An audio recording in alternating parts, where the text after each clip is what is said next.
talk about the Beatles' second album, With the Beatles, and this is going to be the last of the core Beatles albums that I'll be talking about on my channel. Now, this record right here, this is the 2012 vinyl remaster, and this is based off the 2009 remasters that came out on CD. So I'm going to show you guys this. I'm also going to show you a couple of other versions of the album that I have, like on CD, and I also have Meet the Beatles that I want to show you. So let's start off with the 2012 here. Now this here is the stereo version, and this album cover here was done by Robert Freeman, and it's a pretty famous shot of the Beatles and just a famous album cover in general.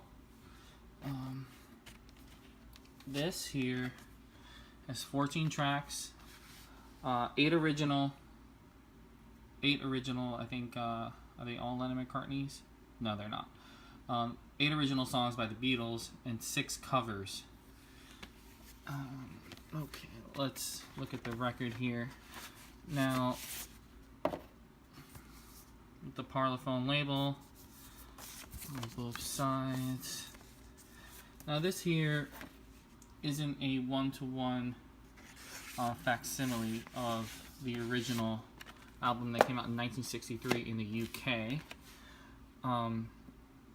Honestly don't know what the stereo one looked like, but I know that the mono one had the flaps on the back here that would fold over, and the sleeve had like these instructions on how to take care of your micro groove records or whatever.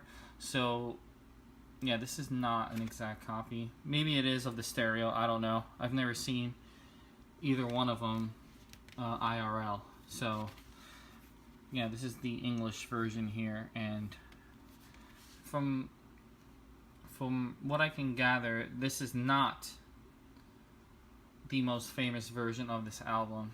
Of course, at least here in the States, a lot of people think that this guy right here, Meet the Beatles, which is the US version of With the Beatles, is the superior album, and I think I agree. This has, I think, more Lennon-McCartney songs than With the Beatles. Now this here is I think it is. It's either a 1964 or a 1965 Capitol version of it. It does have the, the advertisement sleeve on both sides here. And I think it's a 1965 or 66, I guess, because it does have advertisements for albums that came out after this. But this still is an early pressing of the album. Let me show you the record. It's still on the Rainbow label. So, yeah, there's that. And if we... Whoa. Sorry about that. If we look at the track listing on here, you can see that it has I Want to Hold Your Hand and I Saw Her Standing There. It gets, like, none of the covers except for Till There Was You is on here. So this is, in my opinion, I don't know, a more cohesive album. So, yeah. I would recommend that if you don't have this, but you have all the Beatles albums, you can use this right here to make a playlist so you can hear how it sounds all together, because it does sound pretty good. It has a really good flow from start to finish. So yeah, this is the better album. I mean, this is great too, don't get me wrong, but this here is the better album. And I think it's the only time where, unless you count Magical Mystery Tour, that the American version is the superior album to the British version. So that's an interesting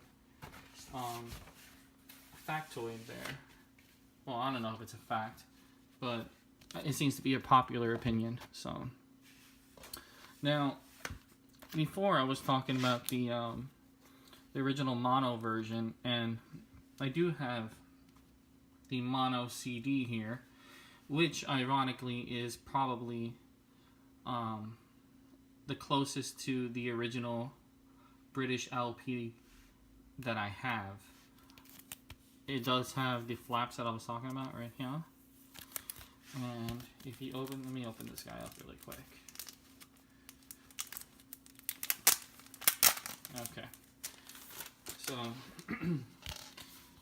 if you look at the sleeve that holds the CD, which is a replica of the original sleeve, it does have the instructions on how to take care of your micro groove records. So, yeah. So this here is the disc with the Parlophone logo on it. Very cool. Now, if you're going to listen to this album, I would listen to it in mono. Pretty much every song sounds better in mono except for one, in my opinion. The first two Beatles albums, I think, were recorded on 2 tracks. So when they made the stereo separation, like, you have all the instruments on one side and, like, the vocals on another. And it's, like, especially if you're listening on headphones, it could be a little weird. It can mess with your head a little bit. So I would recommend listening to the mono, with the exception of one song that I'll tell you about in just a moment. So here is the next version of the album that I have. This is the 2009 CD Remaster, which the record here is based off of. And like all the other CD remasters, they open twice. So there's 1 and then 2. Really cool picture of the Beatles. I don't think I've seen this picture before. I got this remaster. Nor, I don't think I've seen this one before, this remaster too. And the CD looks just like the mono one, except it's in stereo. It says stereo on it. And no, the CDs do not spin at 33 1/3. They spin a lot faster, so that's just for the sake of making it look like the record. Okay, so let's look at the book really quick. So that's a really cool picture of the Beatles there. I really like this period of the Beatles. That's a pretty famous photo. It looks like it's an outtake from the I Wanna Hold Your Hand single. There's some studio photos. That's a pretty famous photo too. Looks like they're in the cavern there. That's another famous photo that they ended up using for the cover of the BBC album. There's them performing live. Them at the beach. Still, they look kind of overdressed for being at the beach, or maybe they're not at the beach. I don't know. There's some headshots. Ringo's looking pretty. I don't know what he's doing there with his hand, but he's doing it. Here's another cool picture. And there's a back photo there. Them in the studio. So, yeah, very cool. Very good stuff. And the song that I was talking about that sounds better in stereo is the last track on here, Money. And this is actually, I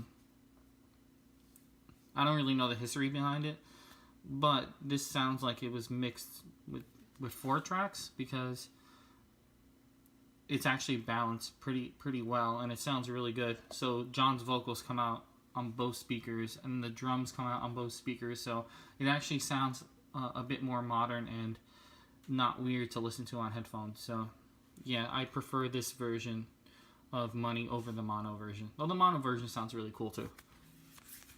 Now, the last thing I'm going to show here is, this is the original 1987. Yeah, 1987 CD here. This is in mono, and yeah, it's pretty bare bones, but it did the job up until 2009. I put this white back on here because I thought it looked cooler. And there's the CD. There's the back. It's all pretty basic stuff. I mean, back in the mid to late 80s, CDs were still pretty new, so they didn't really, you know, put too much in them. The fact that it was a CD was, you know, novelty enough on its own. So the book just has that. the track listing and the original essay written by Tony Barrow, and the headshots that are on the album cover, and then, you know, a list of, you know, things to, instructions on how to take care of a CD. So, yeah. So, like I said before, this is going to be the last of the core Beatles albums that I'll be talking about. I might talk about Past Masters volumes 1 and 2 on vinyl, but honestly, there isn't too much to show on there, especially since it wasn't an original album. I don't think like there's really that much interesting about like the packaging behind it and all that.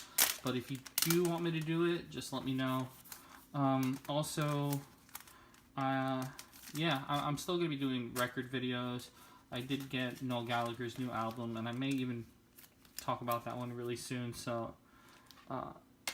if you're still interested in these videos, let me know, and thanks for watching.